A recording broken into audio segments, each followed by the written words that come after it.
지금은 고양시의 살림을 맡고 있는 최성 시장이 인선 5기 3주년을 맞았다. 최성 시장은 국정 운영의 경험을 살려 꽃보다 아름다운 도시라는 슬로건을 제대로 실천하고 있다. 전국 161곳의 기초지방 자치단체 중 빈자리 수출 분야 1위를 달성하는 등 고양시의 발전을 위한 역할을 소개해내고 있는 최성 시장. 시민과 소통하기 위해 형식적인 SNS 대신 직접 고양이 분장을 하고 SNS에 등장하는 등 친근한 시장으로 다가가기 위한 노력을 길들이고 있다. 뿐만 아니라 고양시 시민들에게조차 외면받아오던 관광 분야에서도 연간 관광객 1000만을 달성하는 등 큰 성과를 이루었다. 현재는 내년 4월 호수공원에서 펼쳐질 고양국제꽃 박람회를 전 세계에 알리는 데 주력하고 있다는데,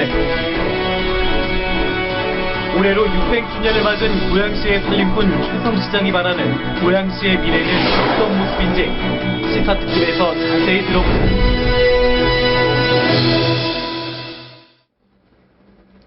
앞서 소개해드린 대로 17대 민주당 국회의원을 지내고 지금은 고양시 행정을 책임지고 있는 최성 고양시장님과 이 시간 함께하겠습니다. 안녕하세요. 네, 초대해 주셔서 감사합니다. 자, 바쁘신 걸음 하셨는데 먼저 정치권 얘기부터 좀 시작을 했으면 좋겠습니다. 17대 국회의원 지내셨죠? 네, 네. 민주당 소속이었고요. 민주당이 지금 53일간 장외투쟁 하다가 물론 병행투쟁 한다고 했지만 네. 이제는 이제 전면 복귀하겠다. 그래서 네. 다시 이제 그 국회 복귀 결정했는데요. 네. 민주당의 선택 어떻게 보십니까? 네, 뭐 시정에만 전념했기 때문에 잘 모릅니다만은 예. 어떻든 국회가 입법기관이고 또 원내에서 할 수 있는 다양한 입법 또 국정감사 이런 부분도 있기 때문에 민주당에서 지금 좀 강하게 어필하고 싶은 민심 또 어떤 진실의 규명 또 각종 민생 법안의 마련들이 원내를 중심으로 진행하고 또 아마 김한길 대표는 김한길 대표님대로 또 노숙 투쟁이나 이런 부분들을 할 것 같은데, 일단은 정기국회가 열리기 때문에 원내에 입성하는 결단은 저는 아주 환영할 만한 일이라고 생각을 합니다. 네, 그게 민심의 어떤 민심을 읽었다 이렇게 보시는 겁니까? 수성 민심을 다소 반영한 거 아니겠습니까? 여러 가지 고민들을 담은 선택이라고 저는 이렇게 보고 있습니다. 지금 보면은 과거에 국회의원 17대 네. 하실 때도 네. 이런 일 많지 않았습니까? 많았죠. 뭐. 예. 근데 이제 제가 청와대에도 있었고요. 예. 김대중 정부 시절에, 그 다음에 이제 노무현 정부 시절에는 국회의원 했고, 지금은 시장을 하면서 이제 좀 이 3개 기관을 다 경험을 해봤기 때문에 예. 흥미로운데요.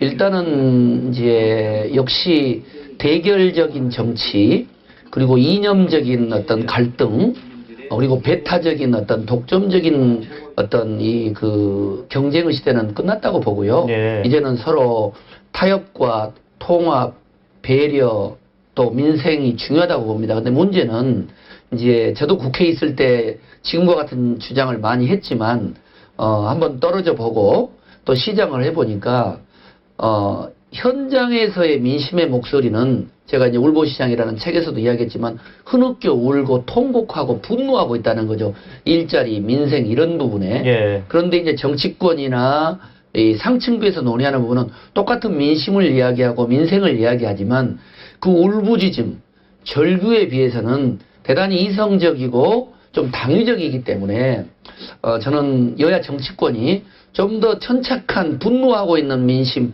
흐느껴 울고 있는 민심의 한복판으로 들어가야 된다고 보고요. 네. 또 저도 여당 야당을 다 해봤습니다만은 그래도 여당이 어떻든 키를 가지고 있기 때문에 네. 배려와 통합 또 양보는 여당이 가질 수 있는 특권이라고 생각을 합니다. 예. 그런 점에서는 여당이 좀 더 어떤 아량과 배려 또 대통령의 어떤 이런 포용, 그것은 궁극적으로 박근혜 대통령의 리더십 또 여당의 어떤 이 지지 기반의 확대에도 도움이 되기 때문에 김한길 대표를 중심으로 한 민주당이 원내로 복귀를 결정한 만큼 네. 박근혜 대통령과 새누리당도 좀 통큰 통합의 정치를 함께 해주는 상생이 네. 필요한 시기가 아닌가 하는 생각을 해봅니다.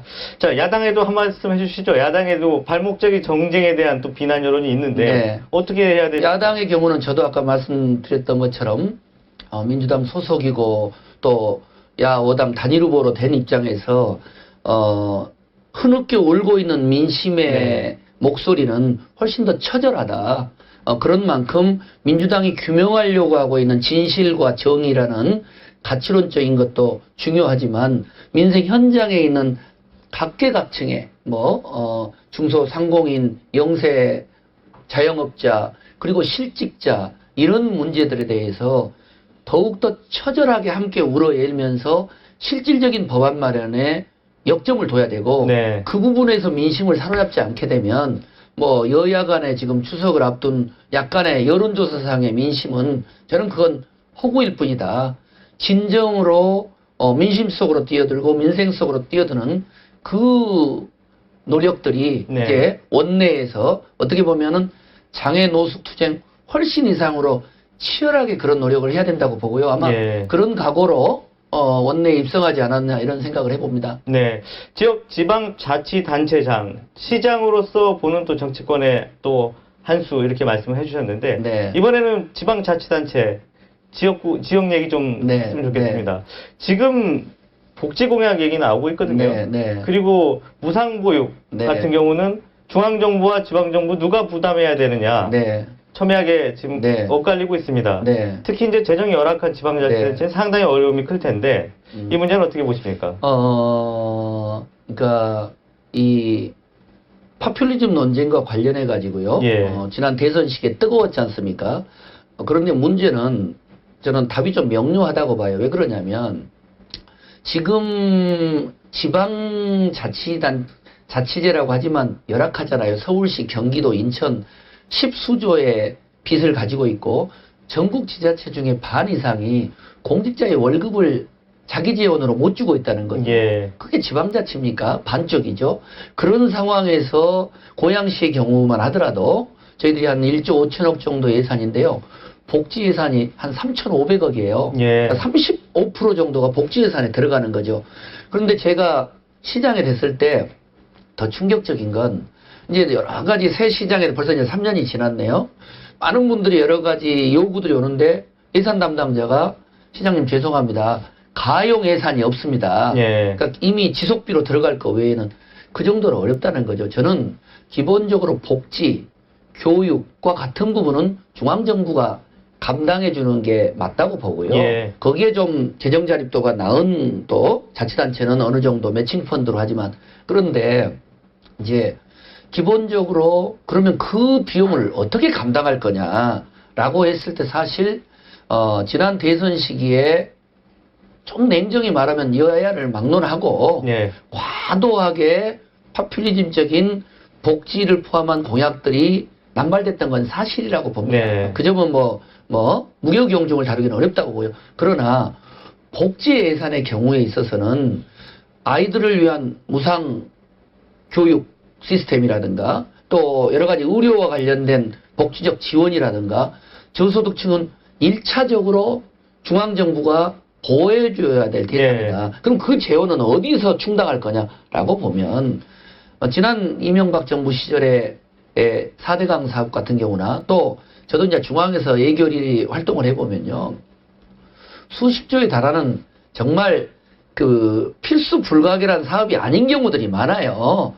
형님의 상, 동생의 상, 누님의 산 하듯이 해가지고 네. 멀쩡한 도로 10수조 만들어 그런 부분들만 냉정히 정리를 하고 복지라든가 교육이라든가 이런 부분들은 일자리 창출 생존적이잖아요. 고령화 사회에서 이제 그런 부분에 있어서는 우리 박근혜 정부나 새누리당이 중앙정부에 대한 감당할 몫들 그걸 네. 기존의 공약을 기계적으로 다 실천하기는 어렵습니다. 네. 저도 시장을 해보지만 그러나 그건 대선 때 공약이고 우리는 모르겠단 말이야 하면서 복지 부분들을 과도하게 지방자치에 부담을 주게 되면 이건 결국 부메랑으로 오게 됩니다. 네. 지방자치가 파산 위기가 되는 거고 아주 열악한 복지 현실에 있는 분들이 결국은 그게 다시 대통령과 여당의 부담이 오기 때문에 네. 저도 시장은 또 지역에서는 여당이지 않습니까?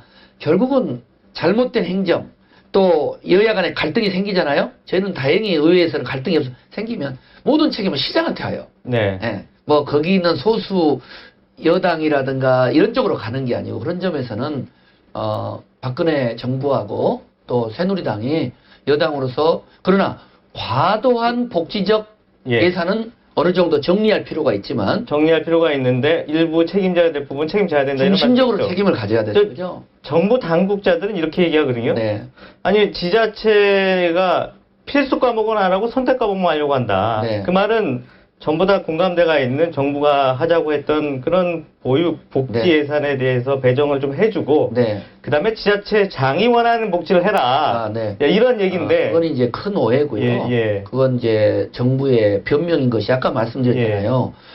최근에도 국회에서 이제 지방 재정에 대한 회의를 했는데 지방자치단체 반이 공무원 월급을 못 준다니까요. 예. 그리고 이제 각 동네마다 좀 축제성 행사를 하잖아요. 그게 예산이 결국은 몇백만 원, 몇천만 원 예산이지 규모 있는 걸 할 수 있는 자치단체는 별로 없어요. 예. 물론 너무 이제 지방자치단체가 또 이제 직선제를 하다 보니까 시민들의 요구들이 많지 않습니까? 뭐 작은 도로 보수 문제라든가 또 생존형 욕구들이 오는 경우 이제 그런 부분들을 처리하다 보니까 이렇게 예산이 부족한데 우선 절대적인 자치단체의 예산이 없다. 네. 그런 상황에서 보면 자치단체장이 선택을 하고 하기는 광역의 경우는 좀 다르겠습니다만 네. 기초자치단체의 시군구에는 그렇기 때문에 오히려 저는 오히려 박근혜 정부와 중앙정부에게 지난 대선 시기의 시대정신을 보면은요 통합, 상생 그리고 자치거든요. 지방자치 그중에서도 지방재정 지방기업이 죽어가고 지방대학이 죽어가고 지방의 주민들이 힘들지 않습니까? 예. 이런 부분에 있어서는 오히려 좀 종합적인 시각을 보여줘야 되는데 아쉽게도 네. 아직까지는 우리 정부와 여당이 좀 이렇게 이명박 정부에서 있었던 여러 가지 사대 사업의 마무리라든가 네. 어떤 지속 사업에 대한 부담 때문인지 획기적인 안을 제안하지 못하는데 어떻든 복지의 문제는 정부가 피해갈 수 없고 책임적으로 감당해야 될 몫이다. 그걸 네. 자치단체장들하고 만나서 머리를 맞대고 해법을 찾아보자. 해법 그렇게 가야죠. 예, 알겠습니다. 그리고 야당 대표하고도 야당 대표가 노숙까지를 하면서 장애투쟁을 할 때는 통 큰 마음으로 대통령 아닙니까? 누구라도 만날 수 있는 거 북한하고도 남북 대화하는 마당인데 네. 그러면 진지하게 만나서 논의를 하면 해법이 나오려고 봅니다. 알겠습니다. 시장님 고양시 얘기 좀 여쭤볼게요. 네네. 고양시는 살림살이 어떻습니까? 뭐, 부채 비율 어느 정도 되죠? 네, 저희들은 형식 부채가 아니고요. 예. 실질 부채 시스템으로 해서 실질 부채가 훨씬 더 많습니다. 그래서 저희들이 한 6천억 가까운 실질 부채였는데요. 3천억 가까이를 갚고 네. 지금 한 이제 약 3천억 정도 남았는데 이번에 또 킨텍스 지원시설 부지 매각을 하게 됩니다. 그럼 만약에 이 매각이 다 될 경우는 한 4천억 정도의 매각이 되면 아마 전국 최초로 부채 제로 도시의 지금 꿈을 갖고 지금 노력을 하고 있습니다. 뭐 말만 들어도 상당히 좀 기대가 됩니다. 네. 부채 제로 도시. 네. 예, 기대가 되는데요. 네. 자, 그 방법론도 중요할 것 같습니다. 있는 자산을 매각해서 부채를 없애는 것도 중요하지만 네. 지역 경제를 살려야 될 거 아닙니까? 네. 지역의 일자리를 만들어야 될 것 네. 같은데요. 지금 하시는 고양시 같은 경우 일자리 창출이라든가 또 네. 고양시의 또 대표적인 뭐 꽃박람회 네. 축제 네. 이것도 어떻게 보면 지역 축제라고 또 볼 수도 그렇습니다. 있습니다. 네, 또 네. 그래 선심성 또는 네. 정치성 행사 아니냐 이런 네. 비판이 나올 수도 있거든요. 네, 아주- 일자리 창출과 그 문제 어떻게 보십니까? 아주 중요한 이제 제기고요. 실제로 많은 지자체들이 특별한 고민 없이 축제를 하다 보면 이게 일자리로 연결되지 못하고 소모성 예산으로 낭비가 되는데 저희들은 고향 국제 꽃박람회 또 그 외에 있는 이제 곧 있을 호수예술 축제 그리고 지역에서 하는 각종 문화 행사를 모든 걸 일자리 창출하고 골목경제 회생, 지역경제 회생하고 연결을 예. 했습니다. 그래서 이제 동아일보하고 이 농촌진흥청 연구원이 선정한 전국의 161개 시군구 중에서 지속가능한 일자리 창출 1위 도시라는 정말 과분한 평가를 받았는데요. 그 자세한 내막을 보면 공장을 많이 만드는 게 중요한 게 아니라 지역에 사는 각종 행사가 얼마나 골목 경제를 활성화시킬 수 있느냐, 또 사회적 기업, 마을 기업 등이 얼마나 유지될 수 있느냐라는 측면에서 저희들이 이제 제일 좋은 평가를 받았고요. 네. 고향 국제 꽃박람회만 하더라도 약 3천억에 해당되는 민생 경제 효과를 거두고 있고 저희들이 이제 한 민선옥이 2년 지난 다음에 서울대에 용역을 줬어요. 고양시가 그동안 했던 각종 행사들, 전국체전, 또 꽃박람회, 또 핀텍스를 통한 여러 가지 전시 컨벤션 산업 했더니 약 1조 6천억에 해당되는 이제 민생경제 효과를 거두었다. 예. 해서 아무튼 맨 앞에 문제로 다시 돌아가서 제가 청와대 국회에 있으면서 이제 시정을 펼치면서 첫째도 둘째도 셋째도 일자리와 민생경제 회생이라고 했는데 이건 중앙정부 때도 주장했던 내용이에요. 근데 이 절박성, 네. 그다음에 현장에 울부짖는 실직자와 구직자의 국회의원 하실 때는 그 절박함 모르셨죠? 그러니까 그때는 알았다고 생각했는데 지금 보니까 예. 그게 많이 허상이었고 예. 아 제가 상당히 낭만적이었구나, 예. 이상적이었구나, 거대 담론이었구나. 그래서 이제 울보시장에 사실 반성문을 쓴 거죠 제가. 예. 알겠습니다. 자, 짧게 마지막 한마디 여쭤보고 네. 싶은데요. 앞으로 부채 제로 도시 꼭 만들어 주셨으면 좋겠습니다. 네. 그 주민과의 소통 이거 참 중요할 것 같은데 네. 그 말씀 한마디 해주시고 네. 오늘 이 시간 아무튼 마치겠습니다. 뭐 이렇게 청와대 국회 시정을 펼치면서 느낀 가장 중요한 건 시민과의 소통이다. 근데 그 소통이 진정성 어린 소통이어야 되고 시장 중심으로 국회의원 중심으로 대통령 중심으로가 아니라 지금 울부짖고 있는 또 우울증 공화국이라고 할 수 있는 이 시민들의 한숨과 눈물 분노 속으로 뛰어들어서 중요한 건 그분들의 두 손을 잡고 함께 흐느껴 울어주는 게 중요하다. 그리고 해법을 함께 네. 진지하게 찾아가는 것이 지금 정치권에 바라는 시민들의 절규가 아닌가 생각합니다. 네, 좋은 말씀 감사합니다. 네. 네 고맙습니다. 고맙습니다.